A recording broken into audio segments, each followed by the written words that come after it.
네, 계속해서 문제 8번부터 다시 보도록 하겠습니다. 자, 문제 8번은 재고자산에 대한 계산 문제인데요. 이 재고자산 관련된 기초 개념을, 그러니까 재고 항등식 먼저 정리를 같이 해보고 그 다음에 문제 8번의 내용을 보도록 하겠습니다. 자, 우리가 제가 수업에서 재무상태표를 BS라고 표시하고 포괄손익계산서를 IS라고 하는데, 그러면 재무상태표상 오는 계정 과목들, 그러니까 자산부채 자본이겠죠. 자산부채 자본의 기말 누적 잔액에 대해서는 다음과 같은 식이 항상 성립하게 됩니다. 즉, 기초 잔액이 주어져 있을 때, 그러니까 1년 초 BS 잔액이겠죠. 기초 잔액에서 증가한 내역을 더하고 감소한 내역을 빼면 그게 기말 잔액이 된다라는 식은 항상 성립해요. 사실 당연하죠. 증가한 만큼 더하고 감소한 만큼 빼니까 그게 기말 잔액이 되는 거죠. 그러면 우리는 이 관계식을 계속해서 이 BS에 있는 모든 계정에 대해서 이용할 수 있는데, 예를 들면 이런 식의 계산을 할 수 있겠죠. 기초의 잔액이 1,000원이고 단기 중에 500원만큼 증가했다. 그런데 기말 잔액이 1,200원이라면 얼마나 감소했는가, 이런 것들을 유추할 수 있다는 겁니다. 이런 계산이 어렵지는 않죠. 그래서 다 더해봤을 때 기말 잔액이 1,200원이 되려면 300원이 감소한 금액이다라는 걸 역으로 유추하는 식으로, 그런 식으로 이제 BS 계정 잔액의 변동을 우리가 계산 문제를 풀 수 있습니다. 자, 그러면 이 식을, 이 감소, 마이너스 감소를 제가 식을 오른쪽으로 옮기게 되면 부호가 바뀌면서 이런 식으로 식을 바꿀 수도 있죠. 그죠?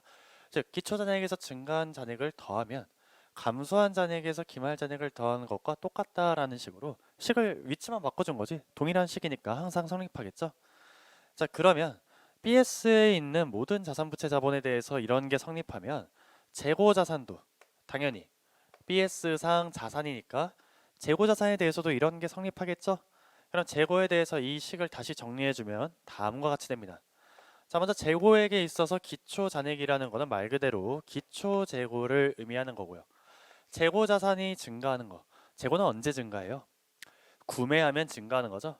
구매하는 것, 재고를 구입하는 걸 우리가 매입이라고 말합니다. 매입. 즉, 기초 재고에서 매입액을 더하면 그게 감소한 재고와 기말 재고에 해당하는데, 그러면 단기 중에 감소한 재고, 이 감소한 재고를 우리가 뭐라고 부를 수 있냐면 재고와 관련된 비용이다라고 표시할 수 있습니다. 이렇게 바꿔서 얘기할 수 있겠죠. 왜? 자, 이 비용과 수익의 정의를 알고 있으면 당연히 이렇게 해야 되겠죠. 그죠? 자, 우리 수익과 비용의 정의가 뭐예요? 이런 거는 회계 공부하시는 분들이면 당연히 알고 있어야 됩니다. 단순히 돈 벌면 수익이고 돈을 쓰면 비용인 게 아닌 거죠. 그죠? 수익과 비용의 정의는 자본인 기준으로 따지는 겁니다. 자본이 증가하면 수익이고 자본이 감소하면 비용인데, 다만 이때 주주와의 거래는 제외하는 거죠. 즉, 출자나 배당 같은 주주와의 거래, 자본 거래를 제외하고, 자본 거래를 제외하고 자본이 증가하면 수익이고요. 자본 거래를 제외하고 자본이 감소하면 비용입니다. 이런 정의는 알고 있어야 됩니다. 근데 제가 아까 앞에서 이 자본은 자산에서 부채를 뺀 순자산과 항상 일치한다라고 했잖아요. 그러면 수익과 비용의 정의를 주주와의 거래를 제외하고 순자산이 늘어나는 걸 수익이라고 부르고, 주주와의 거래를 제외하고 순자산이 감소하는 걸 비용이라고 부를 수도 있겠죠. 자, 그러면 지금 재고 자산이 단기 중에 감소한 내용이 있을 거겠죠. 당연히 판매를 통해서 감소할 수도 있고요. 또는 분실이나 도난, 이런 부패 등을 통해서 감모 손실처럼 이렇게 수량이 감소하는 경우도 있을 거고, 평가 손실처럼 가치가 하락해서 감소하는 경우도 있을 건데, 어쨌거나 재고 자산이라는 자산이 줄어드는 거면 자산이 줄어드니까 순자산도 줄어들겠죠? 그러니까 비용이라고 할 거잖아요. 그러니까 우리는 감소한 재고를 재고 비용이다라고 얘기할 수 있고, 여기다가 기말 잔액, 그러니까 기말 재고를 더하면 이 식은 항상 성립하게 됩니다. 다만 이때 이 재고 비용을 문제마다 분류하는 기준이 다르다는 거죠. 즉, 이 재고 비용이라는 건 매출 원가, 그리고 감모 손실, 그리고 평가 손실, 이렇게 보통 구분이 되는데, 다만 이때 이런 비용의 분류를 어떻게 하는지를 기준서에서 정해놓진 않았으니까 문제마다 다르다는 얘기죠. 즉, 어떤 문제는 감모 손실과 평가 손실을 별도의 비용으로 이런 이름을 쓰기도 하고, 어떤 문제에서는 평가 손실을 매출원가에 포함하기도 하고, 어떤 문제에서는 정상 감모 손실만 포함하기도 하고, 이런 식으로 다르니까 문제마다 이 비용의 분류가 달라지고, 우리는 그걸 체크해서 보통 문제에서는 이 매출 원가를 계산하라고 하는데, 매출 원가에 포함되어 있는 항목이 있다면 매출 원가에 포함 안 된 거, 그러니까 마치 우리가 아까 이 항등식에서 나머지 세 개를 알면 이 하나를 역산할 수 있었던 것처럼 이 식에서도 나머지 값들을 알고 있으면 매출 원가가 얼마냐를 역산할 수 있는 식으로 그런 식으로 우리가 식을 짜야겠죠. 그러니까 항상 재고 관련 비용 문제를 보면 매출 원가에 뭐가 포함되어 있는지를 먼저 확인해야 됩니다. 이 문제도 문제 8번도 맨 밑에서 세 번째 줄 보시면 세무가 2001년도에 인식한 매출 원가가 얼마냐라고 물어봤는데 그러면 이 문제에서 매출 원가에는 뭐가 포함되어 있느냐를 먼저 확인해 봐야겠죠? 근데 그 다음 줄을 보니까 정상 감모 손실과 평가 손실은 매출 원가에 가산하고 그러니까 이거는 매출 원가에 포함되고 감모 손실 중에 70%를 정상 감모라고 봤으니까 이 문제에서는 매출 원가에 포함 안 되는 비용이 비정상 감모 손실밖에 없다라는 걸 알 수 있겠죠. 그러니까 문제 8번은 우리가 식을 이런 식으로 정리하면 되겠습니다. 자, 기초 재고에다가 단기의 증가한 재고를 더하면, 즉 매입액을 더하면 그게 재고 관련 비용인데 이 문제에서는 그 재고 관련 비용이 매출 원가 그리고 비정상 감모 이렇게 두 가지로 이루어져 있다는 거죠. 그리고 이제 여기다 기말 재고를 더해주면 이 식이 성립하게 되고 문제에서 이걸 물어봤으니까 이것 빼고 나머지를 계산해 주는 식으로 우리는 문제를 풀 겁니다. 제가 지금 이렇게 썼다고 해서 지금 평가 손실이나 정상 감모를 인식 안 한 게 아니죠. 그것도 인식했는데 이 안에 다 들어가 있다는 얘기입니다. 그죠? 자, 그러면 문제 자료에서 이 나머지 기초 매입, 비정상 감모, 기말 재고를 구하는 것들 거기에 필요한 자료들을 같이 볼게요. 자, 첫 번째 줄에 자, 2001년 초에 설립했다라고 되어 있으니까 1년 초에 기초에는 아무런 자산 부채 잔액도 없는 거죠. 그러니까 기초 재고는 0이다라는 얘기를 해주고 있는 거죠. 자, 그리고 유사성이 없는 두 종류의 상품 A와 B를 판매하고 있다. 서로 유사하지 않으니까 성격과 용도가 유사하지 않으니까 따로따로 우리가 기말 재고를 계산한다는 얘기입니다. 자, 세무는 2001년 중에 A는 200개, B도 200개 매입했어요. 그러면 한 개당 단가를 계산해 보면 A는 20만 원, B는 40만 원어치 매입했으니까 합쳐서 60만 원어치를 매입한 거죠. 참고로 이렇게 기초 재고와 매입액을 합쳐서 우리가 판매 가능 재고라고도 부릅니다. 용어는 알고 있어야겠죠. 자, 그러면 이제 기말 재고에 대한 A와 B에 대한 기말 재고에 대한 자료가 나와 있으니까 이 자료 기준으로 우리가 비정상 감모 손실과 기말 재고 장부 금액은 얼마인가 계산해 주면 될 거고 그걸 이제 A랑 B로 나눠서 계산을 해보도록 하겠습니다. 자, 먼저 감모 손실 계산해 볼 건데요. 감모 손실은 장부 수량과 실제 수량의 차이가 감모 수량인데 이 감모 수량에 대해서 한 개당 취득 원가를 곱하면 되죠. 즉 A는 20개가 감모 수량인데 한 개당 1,000원이니까 2만 원이 감모 손실이 됩니다.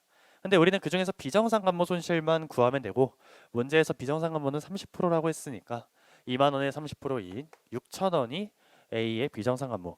B도 똑같이 해주면 감모 수량이 30개인데 한 개당 2,000원이니까 6만 원이 비정상 감모 6만 원이 감모 손실이 되겠죠.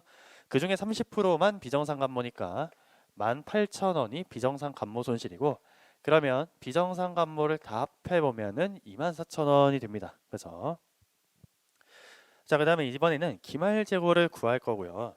지금 이렇게 감모 손실과 평가 손실 전부 차감한 후에 기말 재고를 우리가 기말 재고의 장부 금액이라고 부르게 됩니다. 그래서 기말 재고의 장부 금액이란 무엇을 의미하냐?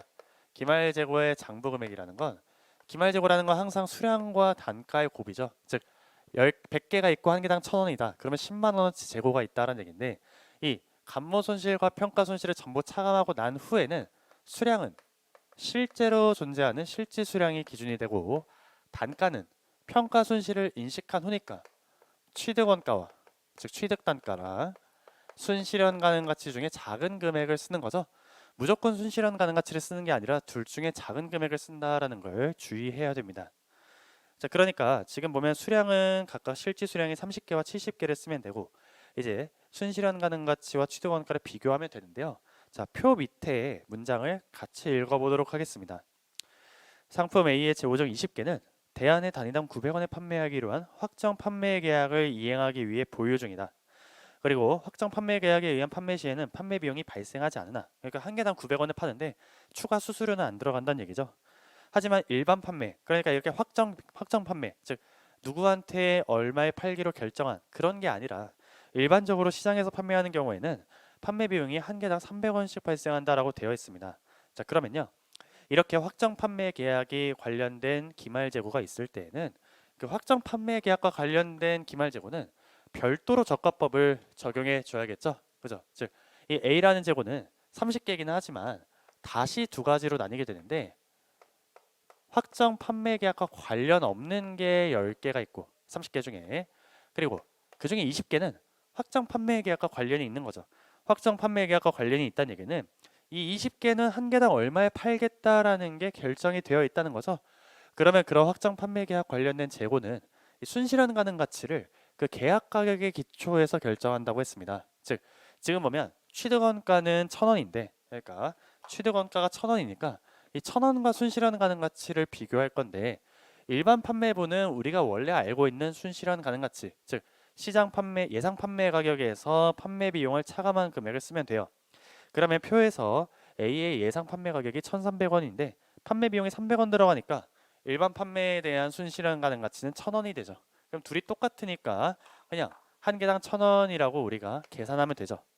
하지만 이 확정 판매하기로 한 대안에게 한 개당 900원에 팔기로 한 저 재고 20개에 대해서는 한 개당 900원을 받는다는 사실이 정해져 있죠.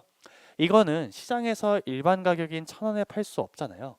그러니까 이 900원 기준으로 저가법 적용해야 되고 그러면 둘 중에 작은 금액이 900원이니까 이렇게 재고를 계산해야 된다는 얘기입니다. 그죠? 자, 그리고 B는 이제 실제 70개에 대해서 취득원가는 2,000원이고 예상 판매 가격 2,200원에 이 판매 비용 300원까지 고려하면 B에 대해서는 취득원가가 2,000원, 순실현 가능 가치가 1,900원이니까 1,900원이 더 작죠? 그러면 한 개당 이제 1,900원씩 재고를 계산해 주면 되겠습니다. 이렇게 계산하면 기말 재고의 장부 금액이 16만 1,000원이라고 계산돼요. 그러면 이제 우리가 다 계산했죠? 여기에 기초와 매입을 넣으면 60만 원인데 그 중에서 이제 비정상 감모가 24,000원, 기말 재고가 16만 1,000원이니까 나머지가 매출 원가다라는 식으로 역산하면 되겠습니다. 그러면 매출 원가는 41만 5,000원이다라고 쉽게 계산할 수 있죠? 답은 3번입니다. 자, 그 다음에 문제 9번 보도록 하겠습니다.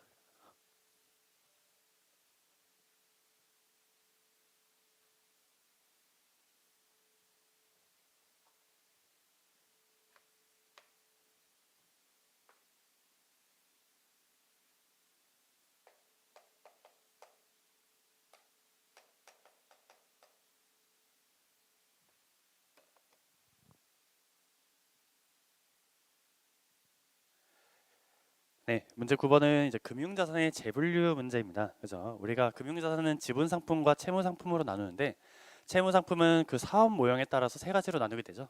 사업 모형이라는 게 보유 목적입니다. 그러면 처음에 내가 취득했을 때에 비해서 사업 모형이 바뀌면 나중에 바뀌면 즉 보유 목적이 바뀌게 되면 그러면 우리가 다시 분류를 하게 되는데 그걸 재분류라고 부르는 거죠. 자, 문제 같이 읽어보도록 하겠습니다. 2001년 초에 세무는 대안이 동일자에 발행한 사채 액면금액 100만 원에 만기 3년 표시이자 8%니까 매년 8만 원씩 이자를 지급하는 거죠. 자, 그 사채를 950252에 취득하고 유효이자는 10%입니다. 그럼 내가 처음에 취득할 때 950252에 취득하고요. 그리고 앞으로 매년 10%씩 이자 수익을 인식하겠죠. 그죠? 자, 그런데 이 사채를 FVOCI 그러니까 기타 포괄손익 공정가치 측정 그 금융자산으로 분류했다라고 했습니다. 그러면 FVOCI면 매년 이제 유효이자만큼 이자 수익 인식하고 기말의 공정가치 평가에서 평가 손익을 기타 포괄 손익으로 인식해 주면 되겠죠. 자, 근데 계속 읽어보니까 한편 세무는 2001년 중에 이 사업 모형을 변경했다는 게 보유 목적을 변경했다는 얘기죠. 동사채를 단기 손익 공정가치 측정 금융자산으로 재분류하였다라고 되어 있습니다. 즉 FVOCI였다가 FVPL로 재분류했다는 얘기입니다. 원래 FVOCI였는데 FVPL로 재분류했다는 거죠. 자, 그럼 먼저 우리 알아야 될 게 뭐냐? 재분류일이 언제인지 정확히 알아야 됩니다. 즉 재분류일이라는 게 뭐냐면 이렇게 FVPL이라는 변경 후의 금융자산으로 언제 분개해 주냐, 언제 이걸 바꿔주는 회계 처리를 하느냐, 그 재분류일을 정확히 알아야겠죠. 언제예요? 재분류일은 항상 사업 모형을 변경한 그 다음 회계 기간의 첫날입니다. 그러니까 지금 사업 모형을 2001년 중에 바꿨죠? 그러면 그 2001년 중에 바꿨으니까 다음 회계 기간 2002년도의 첫날이니까 2년 초가 재분류일인 거죠. 그죠? 즉 2년 초에 재분류 회계 처리를 하는 겁니다. 이런 거 정확히 알고 있어야 돼요. 그러니까 1년 말까지는 FVOCI 회계 처리하는 거고 2년 초에 FVPL로 바꿔주는 회계 처리를 해야 되니까 1년 말까지는 원래 우리가 해야 되는 FVOCI 회계 처리를 해줘야 한다는 얘기죠. 그러면 10%만큼 이자 수익을 인식해서 삼각해주면 1년 말 장부 금액은 965277이 되고요. 그죠? 그 다음에 문제를 계속 읽어보면 2001년 말 동사채 신용위험은 유의적으로 증가하지 않았으며 12개월 기대신용 손실 만원이다. 그러면 만원만큼 손실 충당금을 인식해주겠죠. 그 만원만큼 손상차손도 인식해줄 거고요. 자, 그러면 1년 말 기준 삼각후원가는 955277이 되는데요. 지금 이 자산은 FVOCI 금융자산이니까 기말에 공정가치 평가를 해줘야 하잖아요. 그럼 문제에서 공정가치는 1년 말에 932408이라고 나와 있습니다. 932408. 그러면 이제 이렇게 표시되어 있는 삼각후원가를 이 공정가치 금액으로 바꿔줘야겠죠? 그러면 이렇게 A씨금융자산일 때는 삼각후원가 955277로 표시했을 건데 지금 이건 A씨금융자산이 아니라 FVOCI 금융자산이니까 공정가치로 표시해야 되면 자산을 얼마나 변동시켜야 돼요? 22,869원만큼 감소시켜야 되는 거죠. 22869만큼 자산을 줄여야 됩니다. 그러면 이건 우리가 뭘로 인식하라는 거예요? OCI로 인식하라는 겁니다. OCI로. 그죠? 즉 우리 이미 기본 강의나 객관식에서 많이 공부하셨겠지만 A씨금융자산일 때 채무상품이 A씨금융자산일 때랑 FVOCI 금융자산일 때 차이가 뭐가 있습니까? 기말에 자산을 표시할 때 A씨금융자산이면 기말에 A씨 그러니까 삼각후원가로 측정할 거고 FVOCI 금융자산이면 기말의 공정가치로 측정하겠죠. 그러면 자산부채 즉 순자산의 차이는 자본의 차이라고 했으니까 지금 이 문제 같은 경우에 이 순자산의 차이가 22869란 얘긴데 그러면 자본도 똑같이 22869만큼 감소해야 되는 거죠. 근데 이걸 받아줄 수 있는 자본이 뭐가 있어요?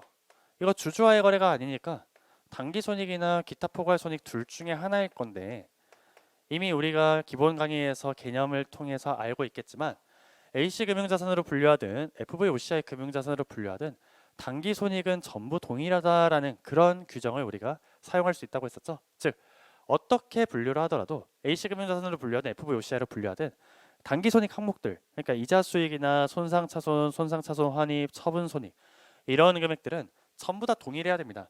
만약에 다르게 나왔다 그러면 잘못 푼 겁니다. 그죠? 그러니까 지금 순자산이 이만큼 다르면 자본도 달라야 하는데 당기손익은 다를 수가 없죠. 그러니까 이 다른 게 다 어디서 반영되는 거예요? OCI에서 반영되는 거고 그 중에서도 이 기말 자산과 자산 차이니까 이 OCI도 BS상 누적 잔액의 차이가 마이너스 22869가 되는 거겠죠. 그러면 발생한 즉 포괄손익 계산서에 계산되는 발생한 기타 포괄손실은 어떻게 계산하느냐? 항상 발생 금액은 누적과 누적의 차이로 구하는 거니까 기초와 기말의 누적 잔액의 차이로 구하는 겁니다. 다만 지금은 첫 해니까 1년 초에는 OCI 잔액이 없죠.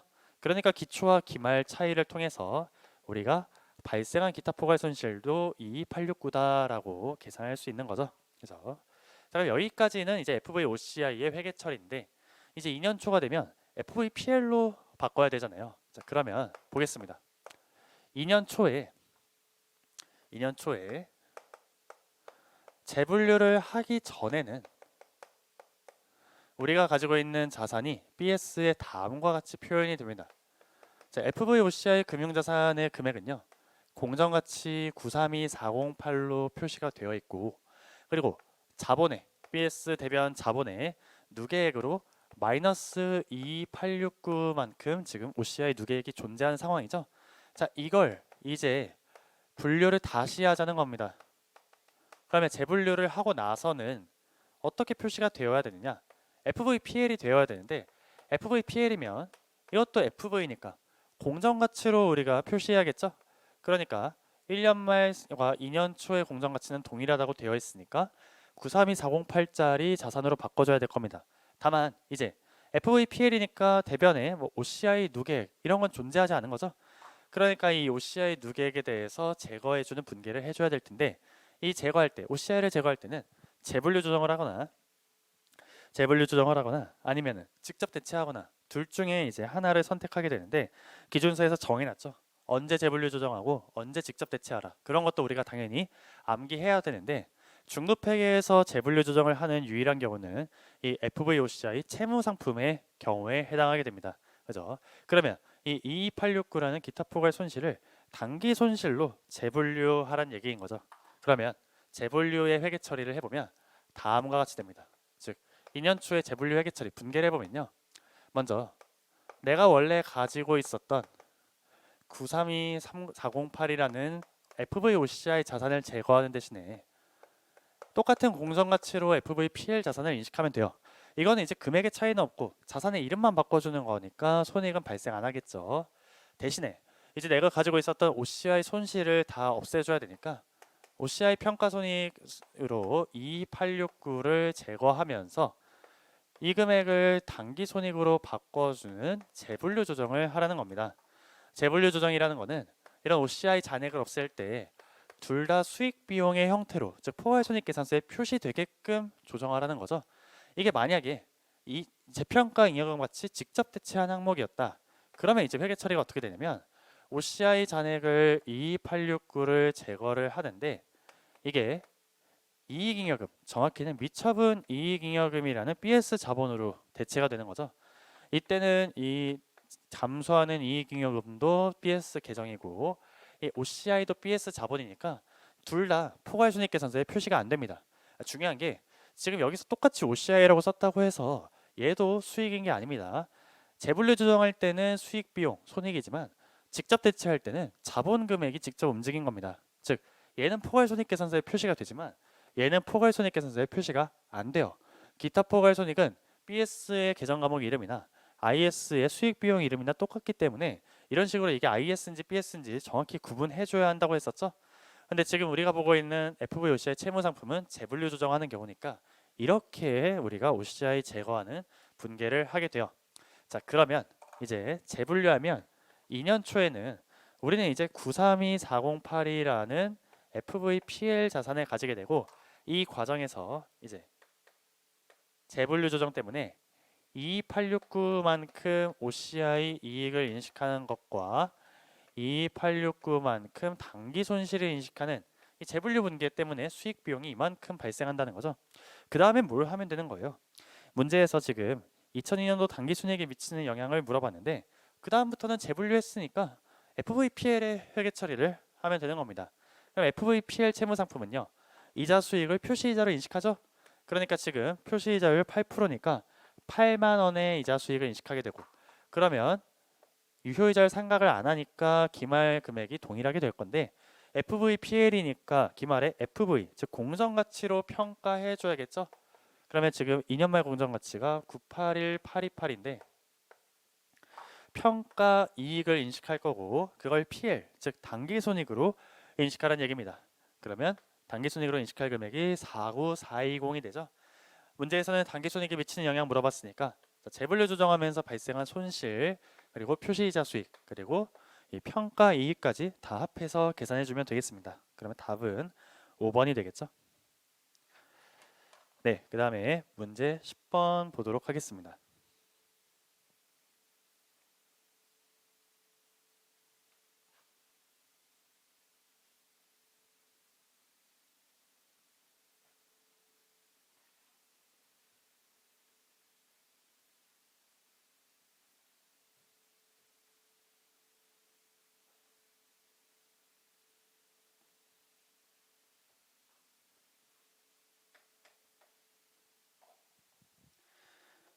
네, 문제 10번은 이제 재무제표 표시에 대한 말문제인데요. 이것도 뭐 어려운 지문이 나오지는 않았습니다. 그래서 옳은 걸 고르라고 되어 있는데 보기 1번이 답이죠. 재무제표는 동일한 문서에 포함되어 함께 공표되는 그 밖의 정보와 명확하게 구분되고 식별되어야 된다. 자, 재무제표에 뭐가 포함되는지는 당연히 알고 있어야 되죠. 5가지 보고서를 재무제표라고 합니다. 재무상태표, 포괄손익계산서, 현금흐름표, 자본변동표, 주석. 우리는 주로 재무상태표와 포괄손익계산서를 작성하는 방법에 대해서 공부하는 거죠. 그죠? 이 5가지 말고 나머지 문서는 5가지와 구분해서 공시해야 된다는 얘기입니다. 그래서 나머지 문장들이 이제 틀린 건데 우리 해설지를 좀 같이 보시면요. 해설지 5페이지에 있습니다. 5페이지. 그래서 5페이지에 제가 보기 2번부터 보기 5번이 올바르게 표현하면 어떻게 되어 있는지를 이제 기준서 문장을 같이 첨부드렸는데, 사실 이 문제에 있는 보기들이 그렇게 뭐 생소한 문장들은 아니어서 한번 읽어봤을 때 그런 내용이 있었다라는 거를 이제 어렴풋이나마 아마 기본서나 객관식에서 본 적은 있을 겁니다. 자, 그래서 이것들은 그냥 확인해 보시면 되는데요. 다만 여기서 좀 개념적으로 중요한 거 하나만 확인해 보면, 해설지의 문제 10번 보기 중에서 보기 4번에 대한 문장을 보시면, 동일 거래에서 발생하는 수익과 관련 비용의 상계 표시나 거래가 그 밖의 사건의 실질을 반영한다면 그러한 거래의 결과는 상계하여 표시한다. 그러니까 수익과 비용을 상계하는 경우가 총액으로 수익 비용 따로따로 표시할 때와 순액으로 표시할 때에 대해서 얘기하고 있는데요. 예를 들어 투자 자산 및 영업용 자산을 포함한 비유동 자산의 처분 손익은 처분 대금에서 그 자산의 장부 금액과 관련 처분 비용을 차감하여 표시한다라고 되어 있죠. 그래서 자, 이거는 이런 경우에 해당하게 됩니다. 사실 이걸 회계 원리 때 공부한 내용이기는 한데 개념적으로 중요한 내용이고, 아무래도 이제 공부를 하다 보면은 문제풀이에 집중하다 보니까 이런 기초 개념에 대해서 잊고 있는 경우가 많아요. 그래서 같이 보도록 하겠습니다. 자, 뭐냐면 이런 겁니다. 예를 들어서 이런 경우를 생각을 해보세요. 자, 쉬운 사례입니다. 자, 1,000원짜리 자산이 있어요. 1,000원짜리 자산을 1,500원에 판매했다고 해보겠습니다. 그리고 판매하면서 수수료가 발생했는데 수수료가 100원 발생했다라고 해볼게요. 수수료 100원이 발생했다. 자, 그러면 여기에 대해서 회계 처리를 어떻게 할 것인가를 볼 건데요. 먼저 회계 처리하기 전에 이런 거래했을 때 우리 자산은, 다시 우리의 자본은 얼마나 늘어나요? 아까 자본은 순자산의 변동과 똑같다고 했었죠. 즉, 이 거래를 하게 되면 변동하는 자산 부채가 뭐가 있어요? 지금 보게 되면 1,000원짜리 자산이 감소했다라는 게 있죠. 그렇죠? 1,000원짜리 자산이 감소했다. 그리고 1,500원에 판매했으니까 현금이라는 자산이 1,500원 증가했겠죠. 자, 그 다음에 수수료가 100원 발생했으니까 100원이라는 자산이 감소했겠죠. 그럼 결국에 모든 자산의 변동을 다 고려해 보면 400원만큼 자본이 증가해요. 그러면 지금 이 400원이 증가한 거 주주와의 거래 아니니까 이거 당기손익이나 기타 포괄손익인데, 기준서에서 기타 포괄손익으로 정해놓은 사항이 아니죠. 그러니까 결국에 이 거래하고 나면 400원의 당기손익이 증가한다라는 거는 정해져 있어요. 그런데 이걸 표시할 때 이 내역, 400원이 증가한 내역을 다 따로따로 총액으로 보여줄 것이냐, 아니면 순액으로 보여줄, 그냥 400원이 증가했다라고 따로 이렇게 순액으로 보여줄 것이냐, 이거는 이 거래의 실질에 따라서 다르다는 겁니다. 예를 들면 내가 지금 판매한 이 자산이 재고 자산을 판매한 거였다.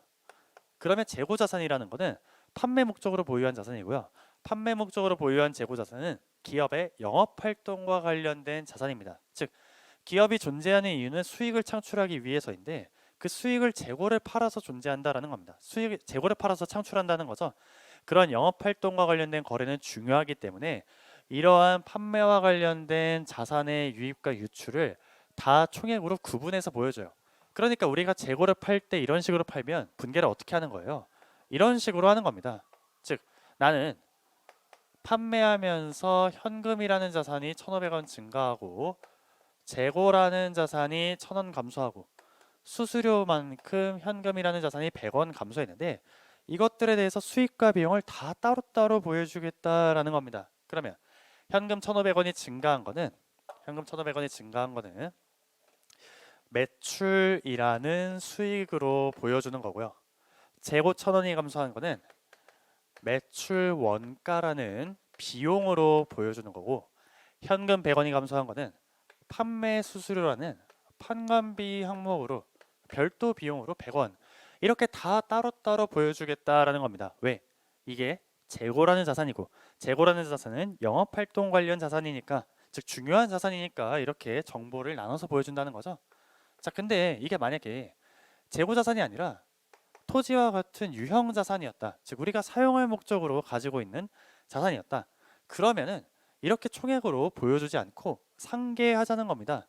즉 결국에 이렇게 거래해서 400원만큼 순자산이 증가했다는 게 있는데, 그걸 굳이 나눠서 보여줄 필요 없이 다음과 같이 하자는 거죠.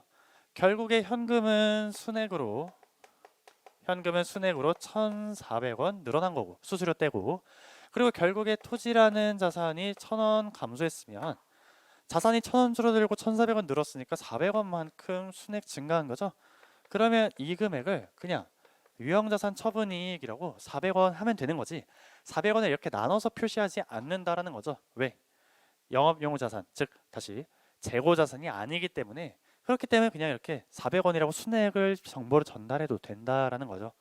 그런 내용을 이 보기 4번이 얘기하고 있습니다. 자, 그래서 이 내용은 좀 개념적으로 중요한데, 사실 우리가 이제 문제 풀다 보면은 자연스럽게 재고를 팔 때는 매출 원가하고 이런 유형자산 처분할 땐 처분이익이라고 순액으로 인식하는데, 이런 이유 때문에 이렇게 둘의 회계 처리가 달라진다는 거죠. 자, 그 다음에 문제 11번 보도록 하겠습니다.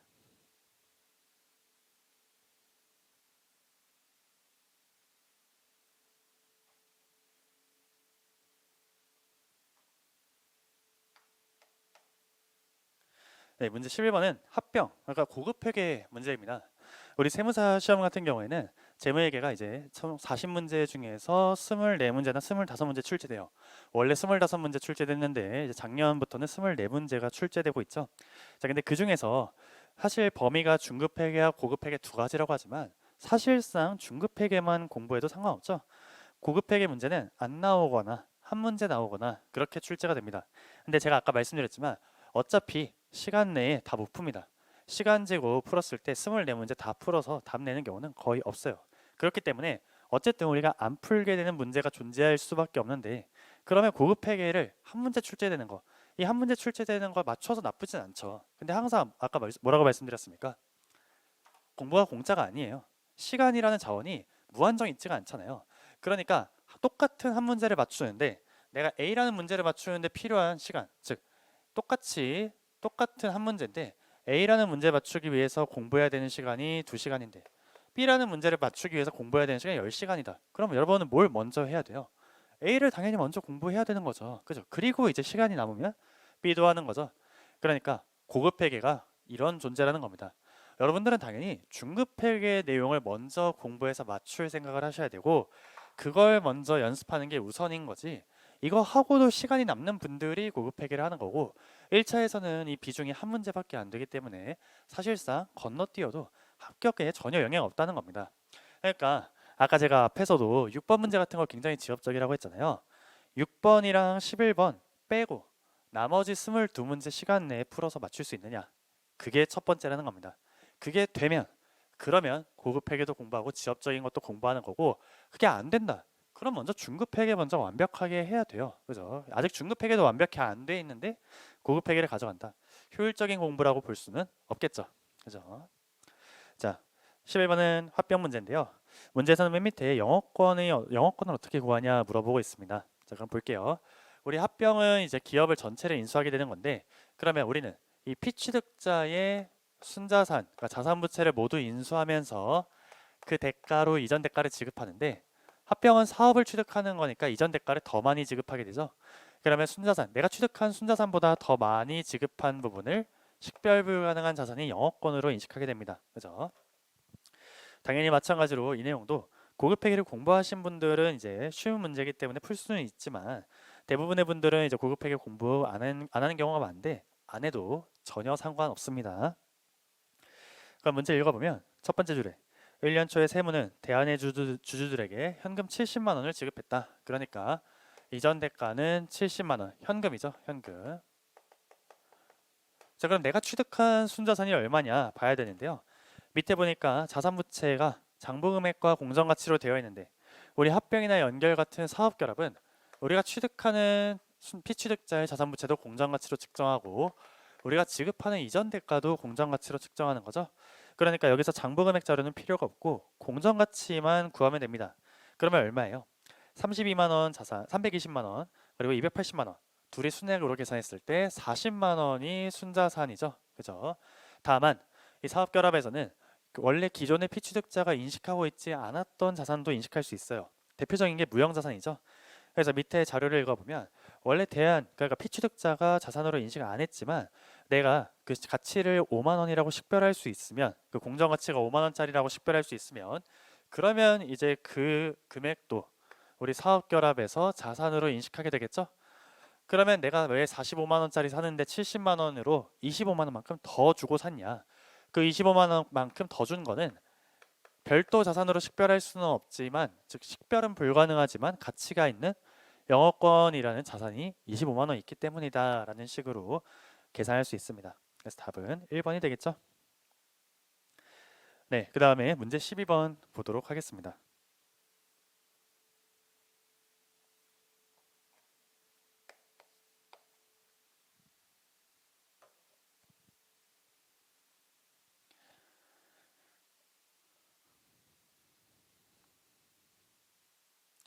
네, 문제 12번은 이제 투자 부동산 관련된 문제입니다. 우리가 토지나 건물을 투자 목적으로 보유하고 있으면 투자 부동산이라고 부르죠. 그럼 실제로 이 투자 부동산에 대한 계산 문제는 대체로 계정 대체에 대한 문제가 많이 나오게 됩니다. 즉, 계정 대체라는 건 우리가 토지나 건물을 판매 목적으로 보유하면 재고 자산이고, 사용 목적으로 보유하면 유형 자산이고, 그리고 투자 목적으로 보유하면 투자 부동산인데, 그러한 보유 목적이 바뀌면 다른 계정으로 바꿔주는 것, 그것을 이제 계정 대체라고 부르는 거죠. 그럼 계정 대체할 때는 어떻게 하는 거예요? 계정 대체했을 때 기존의 장부 금액으로 대체할 때가 있고 공정 가치로 대체할 때가 있습니다. 장부 금액으로 대체하면은 원래 내가 재무상태표에 가지고 있던 금액 그대로 대체하게 되니까 대체하는 분계를 했을 때에도 차액이 발생하지 않겠죠? 근데 반대로 공정 가치로 대체할 때 어떻게 됩니까? 내가 원래 가지고 있던 장부 금액과 대체하는 날의 공정 가치는 일반적으로 같지 않기 때문에 이때는 대차 차익이 발생하게 됩니다. 그러면 이 대차 차익은 당기 손익으로 인식하는 게 원칙이 돼요. 자, 그럼 우리 이제 뭘 알아야 되냐면 언제 장부 금액으로 대체하고 언제 공정 가치로 대체하느냐에 대한 기준을 알아야 되는데, 이 기준은 투자 부동산에 적용되는 측정 기준이 무엇이냐에 따라 결정되는 거죠. 즉, 만약에 투자 부동산을 원가 모형으로 측정하면은 장부 금액으로 대체하는 거고, 투자 부동산을 공정 가치 모형으로 측정하면 그러면 공정 가치로 대체하게 되겠죠. 그죠? 그런데 주의해야 될 게, 대부분의 문제들은 이제 차익이 발생하는 경우를 계산해서 물어보기 때문에 투자 부동산의 공정 가치 모형을 적용하는 경우가 많습니다. 지금 이 문제도 맨 밑에 두 줄 보시면 투자 부동산에 대해서는 공정 가치 모형을 적용하고 있으며 라고 되어 있죠. 그러니까 투자 부동산의 공정 가치 모형으로 적용하니까 대체하는 날의 공정 가치로 적용하고, 그러면 차익이 발생하면 당기 손익인데요. 다만 예외적으로 딱 하나의 경우에는 당기 손익으로 인식하는 게 아닙니다. 그래서 여러분들은 이걸 암기하셔야 되는데, 대체 전에 유형 자산이었는데 대체 후에 투자 부동산이 되는 경우, 이때는 대체할 때에, 즉 이렇게 대체할 때는, 그때는 대체할 때의 차익을 재평가 회계 처리를 준용하게 됩니다. 재평가 회계 처리를 준용한다는 건 평가 이익이 발생하면 재평가 잉여금, 기타 포괄 이익으로 인식하고, 평가 손실이 발생하면 당기 손실로 인식하는 그런 회계 처리를 한다는 거죠. 그죠? 이것 빼고는 다 당기 손익입니다. 그러니까 재고 자산을 투자 부동산으로 바꾸거나 투자 부동산을 재고 자산으로 바꾸거나 투자 부동산을 유형 자산으로 바꾸는 그런 경우는 다 당기 손익으로 인식하는 건데, 이때만 유형 자산을 투자 부동산으로 대체할 때만 재평가 회계 처리를 하게 되고요. 그래서 보통 이제 유튜브 이렇게 앞글자 따서 암기하면 되겠죠. 이 경우를 빼고는 다 당기 손익이다 라고 기억하시면 되겠습니다. 근데 지금 이 문제를 보면 어떠냐면, 첫 번째 줄에 4월 1일 날 시세 차익을 위해서 건물을 취득했다라고 되어 있으니까 투자 목적으로 보유하고 있었던 거죠. 즉 원래 취득할 때는 투자 부동산이었는데, 계속 읽어보니까 2002년 4월 1일에는 자가 사용으로 용도를 전환했다. 자가 사용이라는 게 말 그대로 자기가 사용할 목적이니까 유형 자산으로 대체한 경우입니다. 그러면 이 경우에 해당이요? 여기 해당 안 하죠? 순서가 반대잖아요. 그러니까 이때는 공정가치 모형을 적용해서 차익이 발생하면 다 당기손익으로 인식한다라고 계산해주면 되겠습니다. 자, 그러면 같이 계산해 보도록 할게요.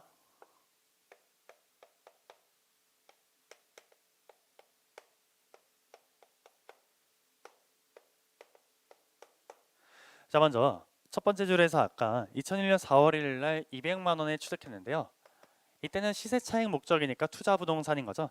그러면 투자 부동산이고 공정가치 모형을 적용하니까 회계 처리가 어떻게 돼요? 감가상각은 안 하고 기말에 평가 손익을 당기 손익으로 인식해 주죠.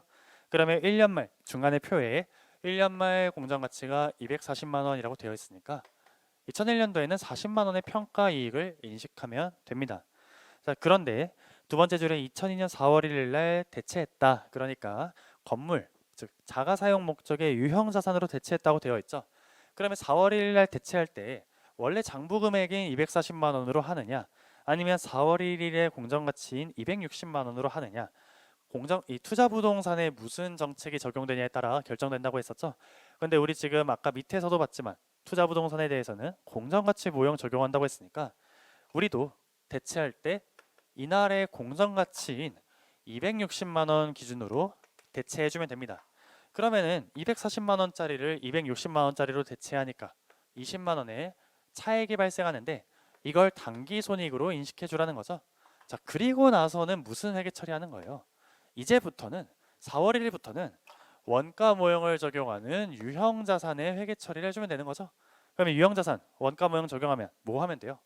감가상각 해주면 되잖아요. 그래서 세 번째 줄 끝에 2002년 4월 1일 현재 도움건물의 잔존 내용 연수는 5년, 잔존 가치는 20만 원이라고 되어 있으니까 이 260만 원 기준으로 잔존 가치 20만 원, 잔존 가치 20만 원 차감하고 그걸 5년으로 나눠주면 되겠죠. 그러면 20만 원 빼면 240만 원인데 5년으로 나누면 매년 48만 원 감가비 인식하면 됩니다. 다만 지금 4월 1일부터 9개월치 월할 생각해 줘야 되니까 48만 원에 대해서 12분의 9 월할 계산해주면 감가비는 36만 원이라고 되겠죠. 그러면 기말 금액은 224만 원이 되는데, 자, 문제에서는 당기순이익이 미친 영향을 물어봤으니까 2002년도에 대체하면서 20만 원 증가한 거, 그리고 감가비 36만 원 감소한 거 합해서 16만 원 감소한 게 되겠죠. 답은 2번입니다. 여기 지금 문제 자료에서 표의 자료에서 2002년 말에 공정가치 220만 원, 이 자료는 필요해요? 필요 없죠? 자료가 있다고 다 쓰는 게 아니죠. 기말에 공정가치 평가하는 거예요? 안 하죠. 왜? 원가 모형을 적용하는 유형자산인데 왜 공정가치 평가를 해요? 그러니까 기말에 있는 2년 말에 있는 그 공정가치 자료는 쓸모없는 자료인 거죠. 문제에서 자료가 있다고 해서 그대로 다 쓰는 게 아니죠. 뭘 쓰고 뭘 쓰지 않아야 하는지를 아는 게 공부인 겁니다. 자, 그 다음에 문제 13번 보도록 하겠습니다.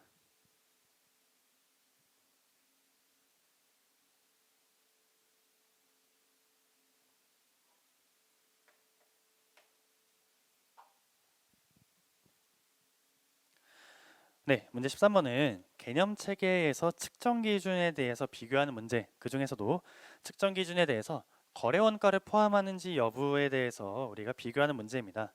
개념 체계는 말문제로 자주 출제되는 부분이기도 하고, 그 중에서 이 측정 기준 또 최근에 많이 출제가 되죠. 우리가 분계를 하려면 두 가지가 필요하죠.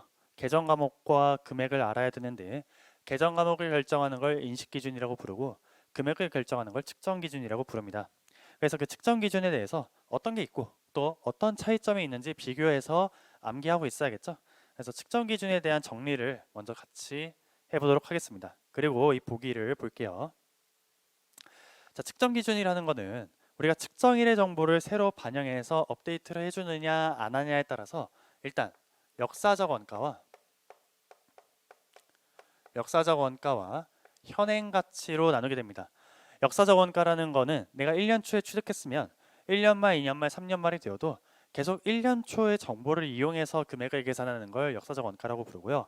반대로 1년 말에는 1년 말 정보, 2년 말에는 2년 말 정보, 3년 말에는 3년 말 정보를 계속해서 우리가 이용해 주는 거, 즉 업데이트 해 주는 거, 그런 걸 현행 가치라고 부르는데, 현행 가치는 다시 세 가지로 나눕니다. 자, 공정 가치가 있고요. 또 자산의 사용 가치와 부채의 이행 가치가 있습니다.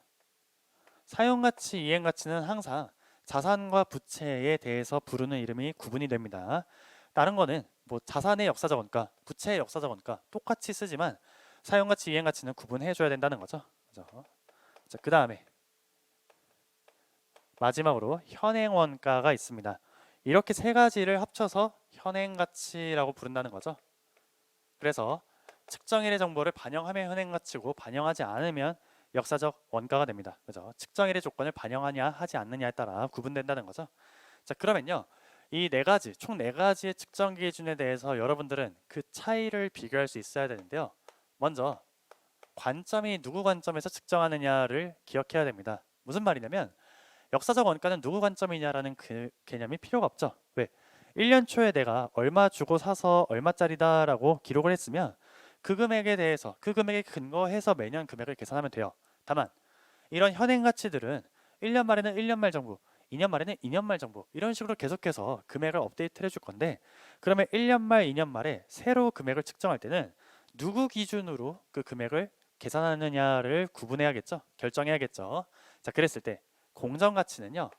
그 시점에 시장 참여자들이 결정하는 금액으로 즉 1년 말에는 1년 말에 시장 참여자들이 결정하는 금액 2년 말에는 2년 말에 시장 참여자들이 결정하는 금액 이렇게 결정을 하게 되고 반대로 사용가치나 이행가치는 기업의 특유 관점 그러니까 객관적인 시장상 시장에서의 거래 금액이 아니라 그 기업 내가 지금 보유하고 있는 그 기업의 내부적인 관점에 따른 주관적인 금액으로 측정하게 됩니다. 그죠? 참고로 현행 원가도 공정가치처럼 시장 참여자 관점에서 결정하는 금액에 해당합니다. 자, 그 다음에 두 번째로 산정 기준은 무엇이냐? 자, 산정 기준은 뭐냐면 유입 가치냐 유출 가치냐를 물어보는 겁니다. 유입 가치냐 유출 가치냐에 대한 정의도 당연히 알고 있어야겠죠? 즉, 우리가 어떤 금액을 계산할 때는 유입 기준이냐 유출 기준이냐를 알아야 되는데 유입이라는 건 말 그대로 내가 처음 그 금액을 인식할 때 그러니까 자산을 살 때 또는 부채를 처음 발행할 때 가치를 유입 가치라고 하고요. 반대로 유출 가치는 제거할 때 그러니까 쉽게 얘기하면 유입 가치는 인식할 때의 금액이고 유출 가치는 제거할 때의 금액이다라고 표현하는 게 조금 더 정확하겠죠. 즉 자산을 살 때 얼마냐라고 하면은 유입 가치고요. 자산을 팔면 얼마냐라고 하면은 유출 가치에 해당하는 겁니다. 그러면 이 네 가지는 각각 어디에 해당하게 되느냐? 자, 역사적 원가는 유입 가치, 즉 자산을 구매할 때 얼마짜리냐 기준이고요. 공정 가치는 유출 가치입니다. 즉 자산을 팔거나 부채를 갚으면 얼마냐 기준으로 측정하는 게 공정 가치라는 거죠. 자, 사용 가치와 이행 가치도 마찬가지로 유출 가치고요. 현행 원가는 유입 가치에 해당합니다. 그래서 우리가 현행 원가를 대표적으로 어디서 많이 보냐면 아까 앞에서도 말씀드렸는데 우리 재고 자산 중에 원재료의 순실현 가능 가치는 현행 대체 원가에 기초한다고 되어 있죠. 그때 그 현행 대체 원가가 현행 원가인데 그 의미를 생각해 보면 지금 재고를 새로 원재료를 새로 사면 얼마냐 기준이었죠. 원재료를 팔면 얼마냐 기준이 아니었습니다. 그러니까 유입 가치라는 거죠. 자, 그다음에 세 번째로 가장 중요한 건데 지금 이 문제 13번에서 물어보고 있는 자, 거래 원가 수수료죠. 수수료가 존재하면 이 수수료도 포함하느냐 포함하지 않느냐인데요. 자, 원칙은 포함하는 게 원칙입니다. 뭐만 빼고 공정 가치만 빼고 다 수수료를 포함하는 게 원칙인 거죠. 그죠? 자, 그래서 여기 보기를 하나씩 보면요. 보기 1번에 자, 자산을 취득하거나 창출할 때 역사적 원가는 역사적 원가죠. 그러니까 두 번째 줄 끝에 거래 원가를 포함한다. 맞죠?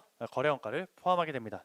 자, 보기 2번에 부채가 발생하거나 인수할 때 역사적 원가는 두 번째 줄 거래 원가를 차감한다. 맞죠? 즉 거래 원가를 포함한다, 거래 원가를 차감한다라는 건 그 금액에서 더하냐 빼냐를 얘기하는 건데 보기 1번과 보기 2번 둘 다 거래 원가를 반영한다라고 했으니까 둘 다 맞는 거죠. 당연히 자산은 더하고 부채는 빼주는 거죠. 이거는 암기하는 게 아니라 이해하는 겁니다. 보세요. 자, 거래 원가라는 거는 수수료를 썼다는 얘기고 수수료라는 거는 이렇게 현금이 감소했다는 얘기죠. 현금 지출이 있었다는 얘기죠. 그러면 현금이 감소했으니까 이렇게 대변에 현금 얼마 이렇게 분개할 거잖아요. 그러면 이게 만약에 자산을 취득할 때 수수료였다면은 차변에 자산 100원이라고 할 것이고 부채를 발행할 때 예를 들면 사채 발행비 같은 거였으면 이렇게 차변에 부채 100원이라고 썼을 거잖아요. 그러면 분개는 항상 방향은 뭘 의미해요? BS랑 같은 방향이면 증가하고 BS랑 반대 방향이면 감소했다는 걸 의미하는 거죠. 그러면 자산은 BS 재무상태표에 어디에 있어요? 왼쪽 차변에 있는데 이렇게 수수료 지출하면은 자산은 왼쪽 같은 방향에 분개되니까 자산은 100원만큼 늘어나는 거죠. 반대로 부채는 BS 오른쪽 대변에 분개되는데 원래 분개 대변에 표시되는데 지금 분개하게 되면 수수료가 발생하면 차변 반대쪽에 분개되잖아요. 그러니까 부채는 줄어드는 겁니다. 즉 내가 10,000원짜리를 사는데 100원만큼 수수료가 발생했을 때 이게 지금 자산이면 11,100원짜리 자산이 되는 거고 부채면 9,900원짜리 부채가 되는 거죠. 그러니까 자산의 취득 수수료는 자산의 취득 원가에 더해주는 거고, 그건 보기 1번처럼 포함한다라고 되어 있는 거고요. 반대로 부채는 수수료를 빼주는 거고, 그러니까 보기 2번처럼 차감한다라고 써주는 겁니다. 암기하는 게 아니죠. 분계 방향을 생각하면 당연히 이렇게 될 수밖에 없는 겁니다. 그죠? 자, 그래서 보기 1번과 보기 2번을 받고, 자, 보기 3번. 자, 공정가치는 시장 참여자 사이에서 자산을 매도할 때 받거나 부채를 이전할 때 지급하게 될 가격이다. 맞죠? 자, 일단 공정가치는 시장 참여자 사이에서 결정된 거고, 자산을 매도하거나 부채를 이전하는 거니까 제거할 때 유출 가치죠. 그래서 이런 것들을 암기하고 있어야 이걸 판단할 수 있겠죠. 자, 보기 5번 먼저 보면 자산의 현행원가는 이제 거래원가를 포함한다라고 돼 있는데, 현행원가 마찬가지로 거래원가를 반영하니까 맞는 문장이죠. 자, 4번이 틀린 표현인데요.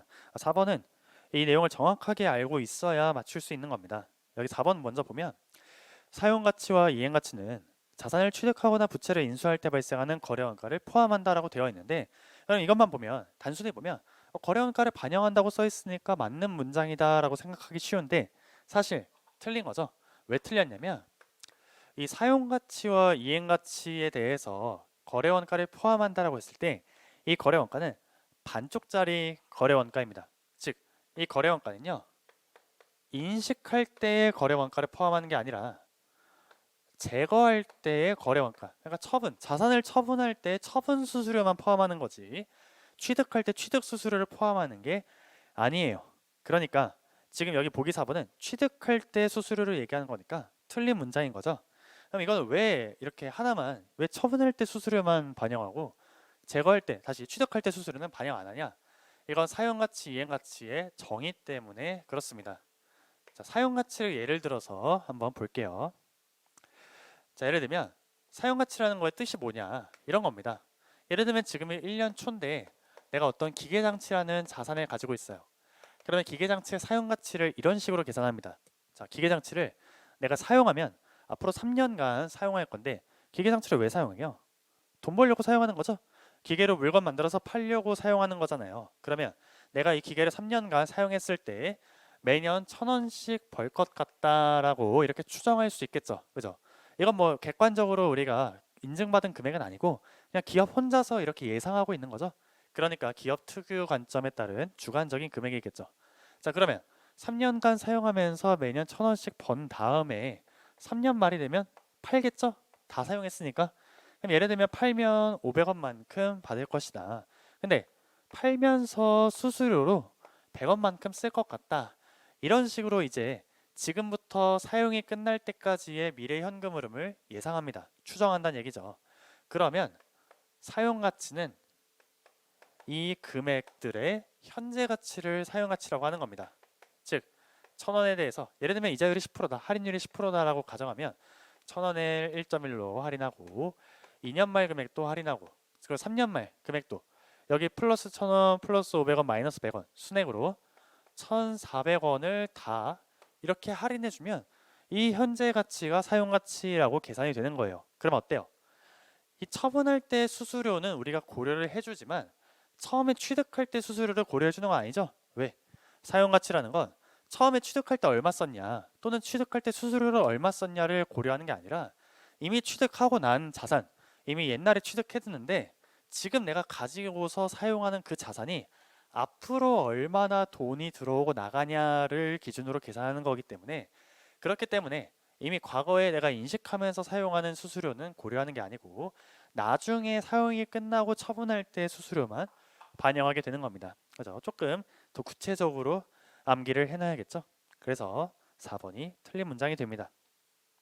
그 다음에 문제 14번 보겠습니다. 문제 14번.